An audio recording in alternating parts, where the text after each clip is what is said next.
vão ter que contar para o Brasil, para a autoridade primeiramente, e depois o povo brasileiro tem o direito de saber.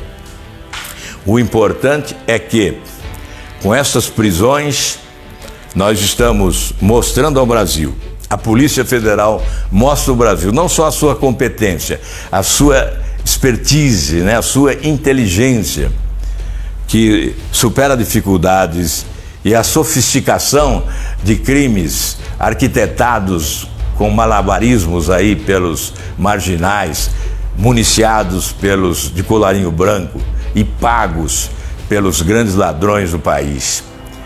Não só isso, mas nós estamos, neste momento, derrotando a conspiração contra a Operação Lava Jato. Essa conspiração é inegável.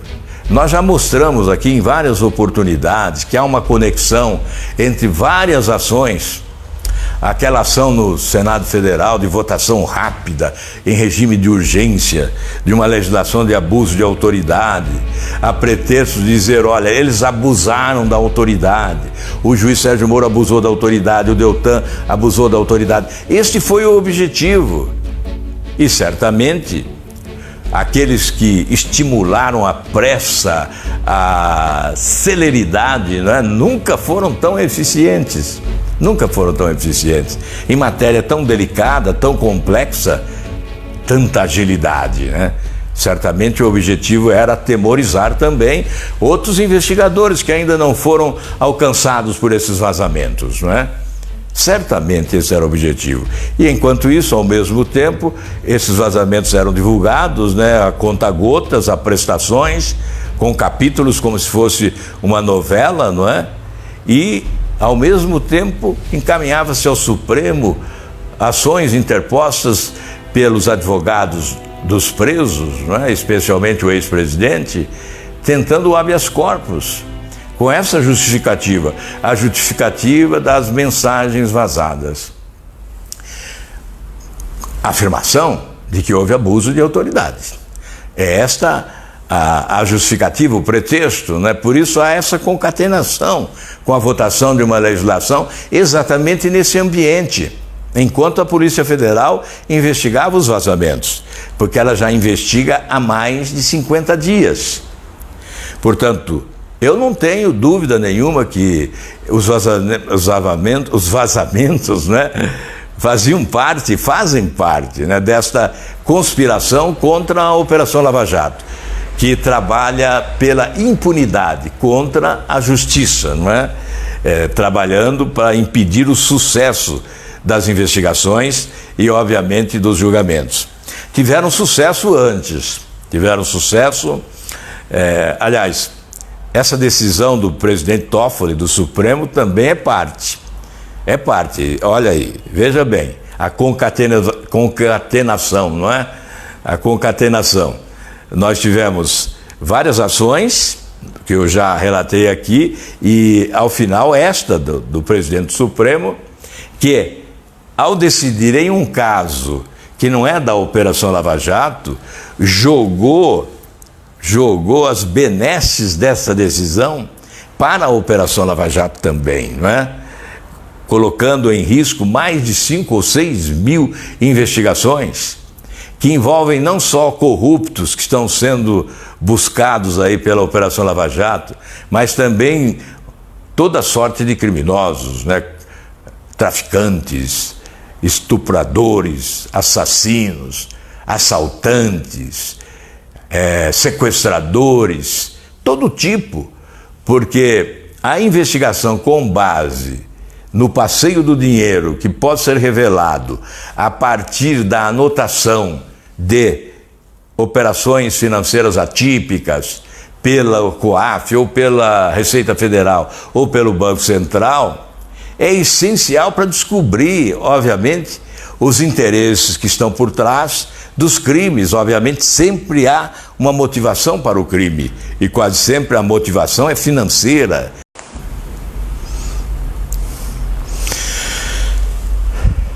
Olá pessoal, boa noite. Bem, novidade, por isso estou voltando aqui. Temos aí a novidade.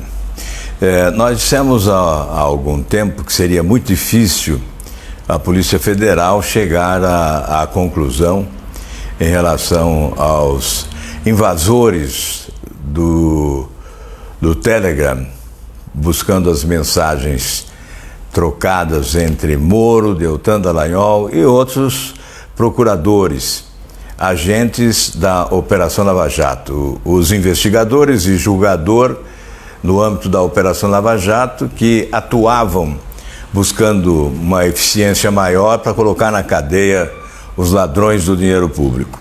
Eu imaginava que seria muito difícil a Polícia Federal chegar aos responsáveis por este crime, já que se trata de um crime.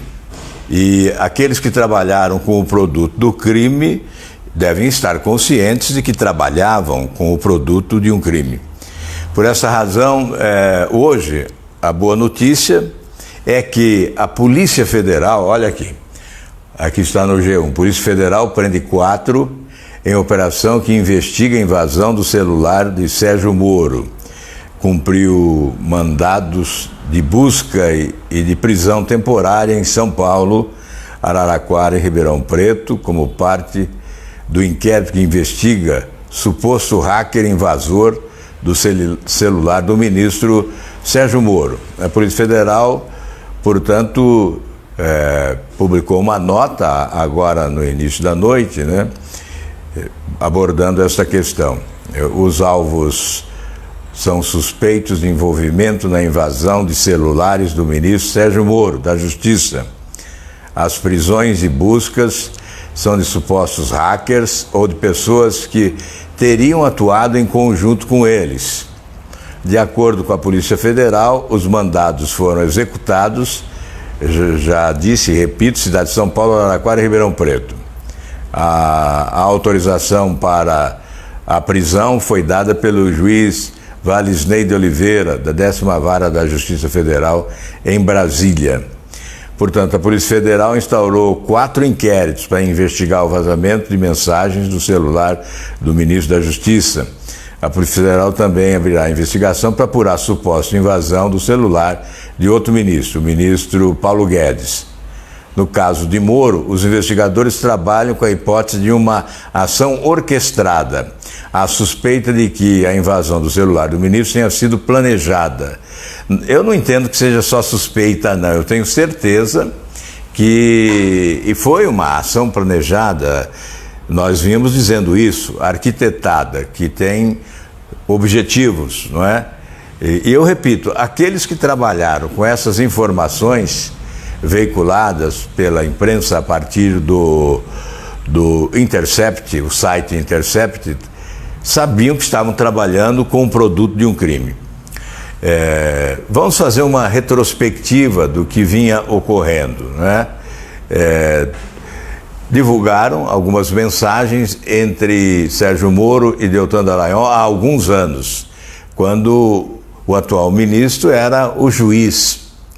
Estas conversas tinham por objetivo estabelecer estratégia para o cumprimento de uma missão, que era desbaratar uma quadrilha ou desbaratar uma organização criminosa. Muitos entenderam que as conversas eram ilegais, não republicanas. No entanto, ninguém pôde afirmar tratar-se de conversas que envolvia propina, corrupção, qualquer tipo de crime que viesse a desonrar os que conversavam. Ao contrário, o que essas conversas divulgadas, adulteradas ou não, revelaram é que eles estavam cumprindo uma missão árdua, uma missão complexa, já que eles enfrentavam uma poderosa organização criminosa. Antes de prosseguir com essa retrospectiva, eu quero dizer, aproveitando você que está nos acompanhando agora, não é?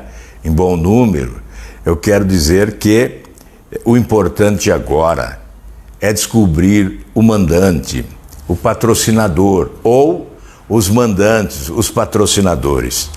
Nós sabemos a quem interessa. Ou você não sabe? Você sabe, tanto quanto eu. Interessa a quem está preso e a quem está sendo ainda investigado. Ainda não foi apanhado, ainda não está sentado no banco dos réus, mas sabe que mais um dia, ou 2 dias, ou 3 dias, um pouco mais, um pouco menos, estará também sentado no banco dos réus aguardando julgamento. Já que há investigações que não foram concluídas.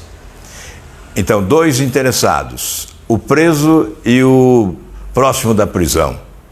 O que já foi alcançado pelas investigações e aqueles que podem ainda ser alcançados pelas investigações. Então é evidente, estes hackers que correram esse risco de ser presos, como foram no dia de hoje, ainda, obviamente, a investigação prosseguirá, eles falarão, prestarão depoimentos, mas são os supostos responsáveis pela invasão do Telegram e pelo roubo das mensagens que foram entregues, ou, obviamente, com um objetivo que nós já dissertamos aqui. Essas mensagens foram entregues e, a pretexto de se preservar o sigilo da fonte, não se revelou os responsáveis, não se revelou a fonte.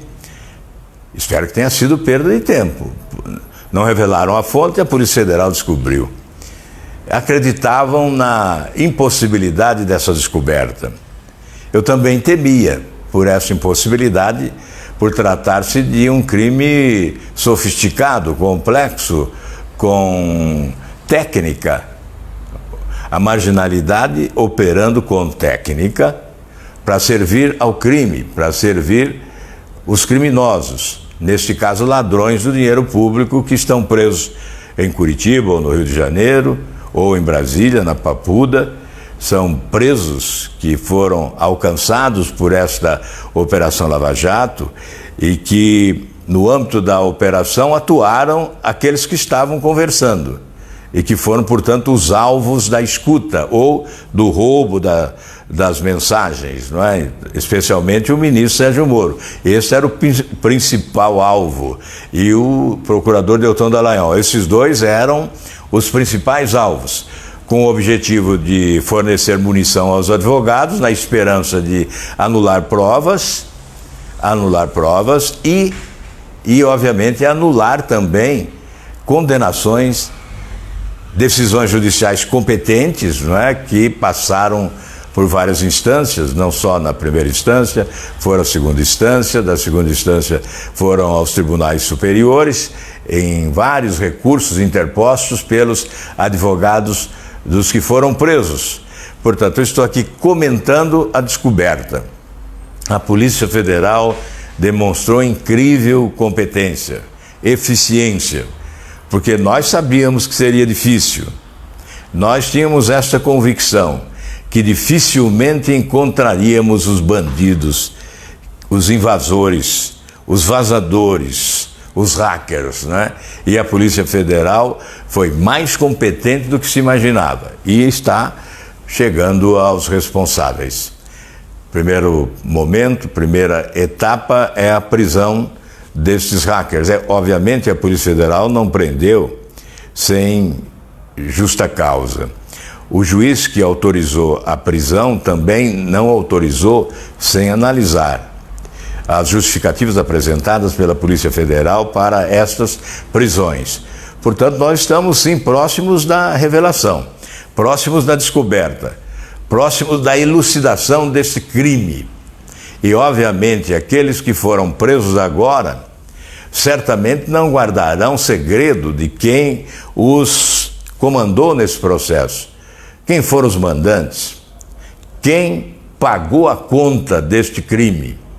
Eles pagarão sozinhos agora na prisão ou vão entregar os responsáveis maiores? Eles foram os operários dessa engenharia criminosa, mas há os artífices dela, que são os poderosos que comandaram o processo, que determinaram esta operação e que pagaram por ela. Eles é que devem ser alvejados também agora pela Polícia Federal, na continuidade destas investigações. Bem, eu estava fazendo uma retrospectiva. Vocês viram que a conta-gotas foi se liberando conversas e sempre com aquela tentativa de provocar a atenção de todos, a curiosidade de todos, com a espetaculosidade do anúncio. Então passava-se dias em Brasília com a expectativa, com as especulações que diziam conta, vem aí uma bomba, vem aí uma bomba. E quando se lia, não era uma bomba. Quando se lia a mensagem revelada, não era uma bomba. Era um pequeno traque, né? E por isso nós resolvemos dizer que tratava-se de uma novela que poderia ter o título A Montanha que Pariu o Rato. Mas sempre ficava a expectativa, não, a próxima revelação. Eles estão revelando aos poucos. Eles esperam a reação para depois apresentar a prova mais cabal da ilegalidade das ações envolvendo juiz e procuradores. E nós ficávamos aguardando. E o que vinha era uma repetição do que ocorria anteriormente. Ou seja, agentes públicos responsáveis por uma operação histórica. A maior, certamente, a mais importante da nossa história, que está mudando os rumos da justiça no nosso país, que já mudou o conceito de justiça, que antes era a justiça no Brasil apenas pune os pequenos, os ladrões de galinha, não é? Os pequenos, os pobres, os poderosos, os tubarões, os barões da corrupção não são alcançados pela justiça no Brasil. Este era o conceito. E com a Operação Lava Jato, especialmente a partir das canetadas do juiz Sérgio Moro, depois do trabalho de inteligência, o trabalho de ousadia, de coragem da Polícia Federal e do Ministério Público, tendo à frente o procurador Deltan Dallagnol, mas a canetada do juiz Sérgio Moro é que determinava o início de um novo tempo nesse país, com a mudança desse conceito de que a justiça só servia para colocar na cadeia os pobres, e alguns diziam, especialmente negros, e os colarinhos brancos, né, protegidos pelo foro privilegiado, e os tubarões da corrupção no país, que podem contratar habilidosos, experientes advogados. Estes nunca iam para a prisão. Pois bem, depois da Operação Lava Jato, não só os poderosos da economia, os grandes empresários, empreiteiros, marqueteiros, banqueiros, mas os políticos também. Ex-presidente, presidente da República, não é? Presidentes, não foi só um. Nós já tivemos 2 que foram presos. Um ainda está preso, o outro está temporariamente em liberdade, mas responde a várias denúncias, né? E certamente o seu destino é a cadeia. Governador, só no Rio de Janeiro foram 5 ex-governadores. Quando perde o foro privilegiado, vai para a cadeia. Deputados, senadores também que perderam o foro privilegiado, ministros, foram para a cadeia. Então, esta Operação Lava Jato foi o alvo destes vazamentos. O que queriam era fulminar com a Operação Lava Jato, desqualificando os principais ícones da Operação Lava Jato. Estariam atingindo mortalmente a Operação Lava Jato, a desqualificando, comprometendo e certamente tentando buscar artifícios, buscar munição para anulação de provas, arquivamento de inquéritos e anulação também de decisões judiciais que levaram para a cadeia alguns dos maiores criminosos de colarinho branco da nossa história, aqueles que assaltaram os cofres públicos do país. Então, este foi o objetivo desses vazamentos. Nós estamos, portanto, hoje chegando a um momento da maior importância para a preservação da Operação Lava Jato. Essas mensagens não revelaram nada que pudesse comprometer a honra, a dignidade do atual ministro Sérgio Moro, ou do Deltan Dallagnol, ou do juiz Sérgio Bretas, ou de quem quer que seja, os ícones da Operação Lava Jato. E nós, o que tivemos foi a revelação de uma conspiração contra o combate à corrupção no país.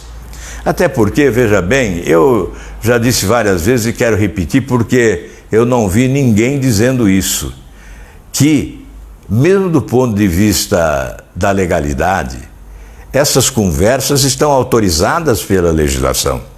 Está escrito, você sabe ler, eu sei ler, é só buscar na legislação de combate ao crime organizado, está escrito que deve existir a cooperação entre as instituições oficiais nacionais, estaduais e municipais.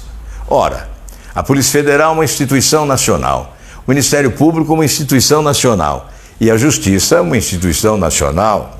Os agentes representantes destas instituições conversavam sim e cumpriam o seu dever. Conversar era parte do dever de quem buscava eficiência maior para obter êxito no combate a uma poderosa organização criminosa, que organizou, inclusive, esse puxadinho com essa mini-organização criminosa que foi bisbilhotar a intimidade de agentes públicos, invadindo o Telegram para roubar de lá conversas que foram usadas. Nós não sabemos se elas foram adulteradas ou não, mas foram usadas com o objetivo danoso ao interesse do Brasil, que é combater a corrupção para valer e colocar na cadeia os ladrões do dinheiro público. Nós estamos chegando, portanto, à revelação essencial. É isso que nós queremos. Muito mais do que ver hacker preso, é ver o mandante, é saber quem patrocinou, de onde veio o dinheiro para esta operação. Eles estavam por aqui no estado de São Paulo, foram apanhados aqui no estado de São Paulo. De onde eles vieram, não é? A mando de quem? Com o dinheiro que veio da onde? Evidentemente o dinheiro que veio da corrupção. Mas quem foi o pagador? O pagador. Quem foi o pagador? É isso que se espera. Esta revelação é fundamental. Nós queremos, evidentemente, que o juiz Sérgio Moro, Deltan, eu sempre disse, eles superariam esta tempestade com a tranquilidade dos justos. E o juiz Sérgio Moro sempre cobrou: apresentem todo o material, divulguem tudo, divulguem, mas entreguem às autoridades judiciárias. Não querem entregar ao Ministério da Justiça, à Polícia Federal, ao Ministério Público, entreguem ao Supremo Tribunal Federal. Esta é uma prerrogativa, porque o senhor Glenn não entregou o material deste crime cibernético. Por que não entregou o material do crime? O produto do crime. Preferiu trabalhar com o produto do crime, divulgar. A divulgação era um direito seu. A liberdade de imprensa é uma prioridade do Brasil também. A liberdade de imprensa é sagrada. Ninguém está aqui trabalhando contra a liberdade de imprensa. Ao contrário, nós pedimos para que se divulgasse tudo. Isso é liberdade de imprensa. Divulgar tudo. E depois, obviamente, da divulgação, entregar à justiça para que ela possa investigar. Não estamos pedindo também para que se revele a fonte. Estávamos sugerindo que entregassem o produto do roubo, o produto do crime, à autoridade judiciária, para que ela pudesse investigar. Enfim, Vamos aguardar agora o segundo passo. A Polícia Federal publicou hoje uma nota oficial sobre estas prisões. São prisões preventivas. E, obviamente, a investigação prosseguirá e o Ministério Público denunciará ou não e haverá julgamento. O que nós aguardamos, no entanto, é mais do que isso, não é? É a revelação, e esses que foram presos hoje certamente abrirão o bico, né? Não vão guardar. Creio que não serão aí um baú para guardar esse segredo, não é? Vão ter que contar para o Brasil, para a autoridade primeiramente, e depois o povo brasileiro tem o direito de saber. O importante é que, com essas prisões, nós estamos mostrando ao Brasil, a Polícia Federal mostra ao Brasil não só a sua competência, a sua expertise, né, a sua inteligência, que supera dificuldades, e a sofisticação de crimes arquitetados com malabarismos aí pelos marginais, municiados pelos de colarinho branco e pagos pelos grandes ladrões do país. Não só isso, mas nós estamos, neste momento, derrotando a conspiração contra a Operação Lava Jato. Essa conspiração é inegável. Nós já mostramos aqui em várias oportunidades que há uma conexão entre várias ações. Aquela ação no Senado Federal de votação rápida, em regime de urgência, de uma legislação de abuso de autoridade, a pretexto de dizer, olha, eles abusaram da autoridade, o juiz Sérgio Moro abusou da autoridade, o Deltan abusou da autoridade. Este foi o objetivo. E certamente aqueles que estimularam a pressa, a celeridade, né, nunca foram tão eficientes. Nunca foram tão eficientes. Em matéria tão delicada, tão complexa, tanta agilidade, né? Certamente o objetivo era atemorizar também outros investigadores que ainda não foram alcançados por esses vazamentos, não é? Certamente esse era o objetivo. E enquanto isso, ao mesmo tempo, esses vazamentos eram divulgados, né, a conta-gotas, a prestações, com capítulos como se fosse uma novela, não é?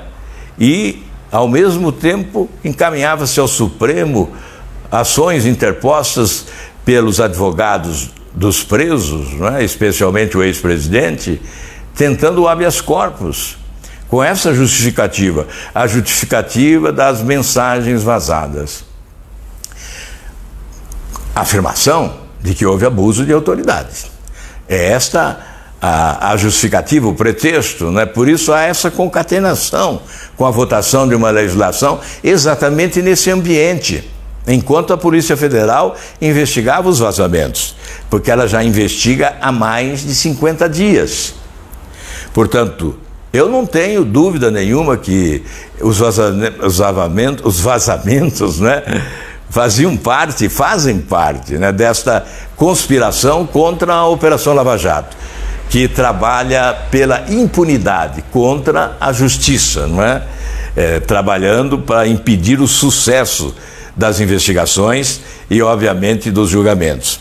Tiveram sucesso antes, aliás, essa decisão do presidente Toffoli, do Supremo, também é parte, olha aí, veja bem, a concatenação, não é? A concatenação. Nós tivemos várias ações, que eu já relatei aqui, e ao final esta do presidente do Supremo, que ao decidir em um caso que não é da Operação Lava Jato, jogou as benesses dessa decisão para a Operação Lava Jato também, não é? Colocando em risco mais de 5 ou 6 mil investigações, que envolvem não só corruptos que estão sendo buscados aí pela Operação Lava Jato, mas também toda sorte de criminosos, né? Traficantes, estupradores, assassinos, assaltantes, sequestradores, todo tipo, porque a investigação com base no passeio do dinheiro, que pode ser revelado a partir da anotação de operações financeiras atípicas pela COAF, ou pela Receita Federal, ou pelo Banco Central, é essencial para descobrir, obviamente, os interesses que estão por trás dos crimes. Obviamente, sempre há uma motivação para o crime, e quase sempre a motivação é financeira. Então, por isso, as informações bancárias atípicas são essenciais para essas investigações. É por isso que revelou-se que mais de 5 ou 6 mil inquéritos e ações poderiam estar comprometidas com essa decisão do presidente do Supremo Tribunal Federal. Parte da conspiração contra a Operação Lava Jato. Por esta razão, a importância destas prisões no dia de hoje. Elas podem sinalizar que os conspiradores estão sendo derrotados, que eles não serão vitoriosos, porque a sede de justiça no Brasil é maior do que a competência de criminosos. A ousadia, a disfarçatez, o descaramento, a falta de vergonha dos criminosos e dos seus coadjuvantes, aqueles que muitas vezes vestindo togas, ou utilizando microfones, ou as canetas que decidem, que assinam decisões muitas vezes estapafúrdias, que interessam aos criminosos, não é? É nesse cenário, estes, espero, possam estar sendo derrotados, e que estas prisões possam sinalizar exatamente o fim deles, que eles não serão bem-sucedidos, que eles não derrotarão a justiça e não farão prevalecer a impunidade. Nós esperamos que o Supremo Tribunal Federal, onde alguns ministros já se manifestaram favoráveis à antecipação da decisão do plenário da Casa desta questão que envolve o COAF, a Receita Federal e o Banco Central, fornecimento de informações financeiras privilegiadas para que as autoridades judiciárias possam aprofundar investigações, que essa decisão ocorra já em agosto. Se antecipe, o Brasil está atrasado no combate à corrupção. Nós não podemos perder mais tempo. Combater a corrupção é uma prioridade do povo brasileiro, que sabe, a corrupção já fez muito mal ao país. A corrupção já fez o infortúnio de milhões de brasileiros. A corrupção já foi causa de mortes. Sem dúvida, os corruptos de colarinho branco, os ladrões do dinheiro público, são ladrões e são assassinos. As pessoas morrem. A corrupção mata. Mata nos hospitais, porque não há um serviço de saúde pública competente, eficaz, por falta do dinheiro que foi roubado. Mata pela violência, não só na periferia. Hoje em todo o país, nas grandes, nas médias, nas pequenas cidades. Nós tivemos em 10 anos no Brasil, de 2006 a 2016, 324 mil jovens de 15 a 25 anos sepultados. Eu estou dizendo 324 mil sepultados pela criminalidade, pela violência.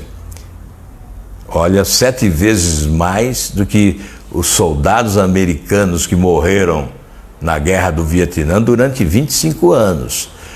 Veja a gravidade da violência. E você não tem mais dúvida. A corrupção é, sim, responsável pelo aumento da criminalidade no Brasil, pelo aumento da violência e pelo aumento das mortes das vítimas da violência.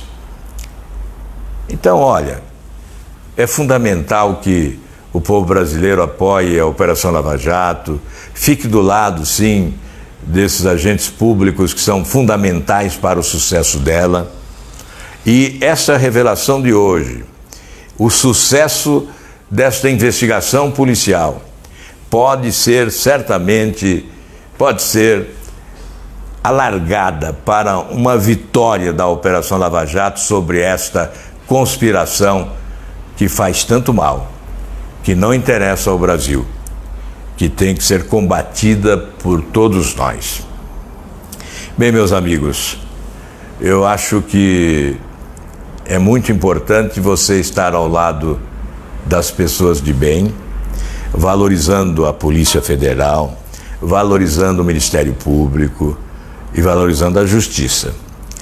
E, sobretudo, agora, na esteira deste movimento vitorioso até aqui, vamos empurrar a Câmara dos Deputados em agosto para votar o meu projeto, de minha autoria, mas não importa o autor, o que importa é o resultado. O que importa é o objetivo do projeto, que é acabar com o foro privilegiado. E nós vamos acabar com o foro privilegiado de mais 55 mil autoridades brasileiras, dos três poderes, do Judiciário, do Legislativo e do Executivo. Não sobrará autoridade, a não ser 4 autoridades, né? O Presidente da República, presidente dos três poderes, presidente da Câmara e do Senado e do Supremo. Portanto, são 4 autoridades que terão o foro privilegiado preservado, não porque eu quisesse, mas porque houve uma emenda. Eu não queria ninguém privilegiado com o foro, mas essas 4 autoridades permanecem com o foro, somente elas. As demais, e permanecem com o foro durante o exercício do mandato da presidência da República ou da presidência do Supremo, da Câmara e do Senado. Deixou a presidência, perde também o direito ao foro privilegiado. Então, mas são mais de 55 mil autoridades que perdem o foro privilegiado. E há um compromisso agora do presidente da Câmara de que nós finalmente teremos esse projeto votado lá na Câmara dos Deputados. E o seu apoio, a sua pressão é sempre muito importante. É claro, todos vocês votaram, elegeram deputados e podem perfeitamente cobrar dos seus deputados a votação, e nós temos certeza que esse projeto será aprovado, até porque ninguém tem coragem de votar contra um projeto dessa natureza e sair às ruas do país, porque certamente poderá ser achincalhado pelas pessoas. Então, nós temos convicção de que esse projeto será aprovado. E há um outro projeto também que tem que ser aprovado, que é este da prisão em segunda instância. Eu tenho uma emenda constitucional lá no Senado. Evidente, não precisa ser a minha emenda, mas tem que ser aprovado. Pode ser do governo, pode ser do ministro Sérgio Moro. O projeto dele está sendo rejeitado lá na Câmara sob a alegação de que é inconstitucional. Alega-se que tem que ser por emenda constitucional. O meu projeto é uma emenda constitucional. Está à disposição do Congresso para ser aprovado. Aí, consolidando essa jurisprudência já firmada pelo Supremo, não poderá jamais ser alterada se nós legitimarmos constitucionalmente a prisão em segunda instância. É isso que nós esperamos venha a ocorrer na esteira deste avanço do Brasil no combate à corrupção, que é fundamental para mostrarmos ao mundo que o Brasil mudou para valer, que hoje é outro país, que ele não pode mais integrar o ranking dos países mais corruptos do universo e que os investidores estrangeiros podem voltar a investir no Brasil, porque nós voltamos a ser um país sério. É isso que eu espero. E, obviamente, além do sucesso das prisões, das condenações dos envolvidos no maior escândalo de corrupção da nossa história, há a necessidade do aprimoramento da legislação com a votação desses projetos, aprimorando a legislação criminal no Brasil. Bem, acho que já falei muito, vamos parar por aqui. Muito obrigado a todos vocês. Eu vi aí que foi hoje um sucesso de audiência. Aproveito então para pedir, continuem acompanhando, continuem participando, opinem aqui. É um espaço democrático, podem me criticar sem problema algum. Só não admito, obviamente, que atinjam a minha honra. No momento que atingirem a minha honra, haverá uma reação. Isso é natural. Mas a crítica, a discordância, esse é um espaço democrático à sua disposição. Pode criticar, sim. Eu estou aqui para receber as críticas que eu sei serão construtivas, porque as pessoas que acompanham aqui na nossa página do Facebook, são pessoas lúcidas, que querem o bem desse país. Mas eu quero pedir a você também que se inscreva lá no meu canal do YouTube. Nós estamos agora aprimorando a gestão do nosso canal do YouTube. É um canal novo, por isso que ainda só temos lá 27 mil inscritos. Mas eu espero a sua inscrição.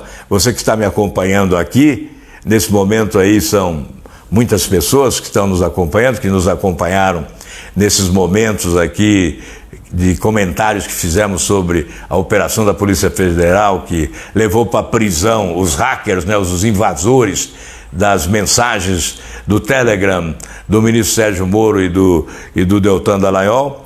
Então você se inscreva lá no nosso YouTube, não é? Para ser o nosso parceiro também com todos os nossos vídeos. Inscreva-se lá e acompanhe. E também acompanhe o nosso Instagram e o nosso Twitter. São as nossas ferramentas, as ferramentas para a nossa comunicação com vocês todos do Brasil e do exterior, os brasileiros que estão fora do nosso país. Muito obrigado a todos vocês, um grande abraço e até a próxima oportunidade. Nós estaremos atentos para trazer a vocês as informações sobre todos os acontecimentos e comentar com você o que nós pensamos a respeito desses acontecimentos. Muito obrigado. Um grande abraço.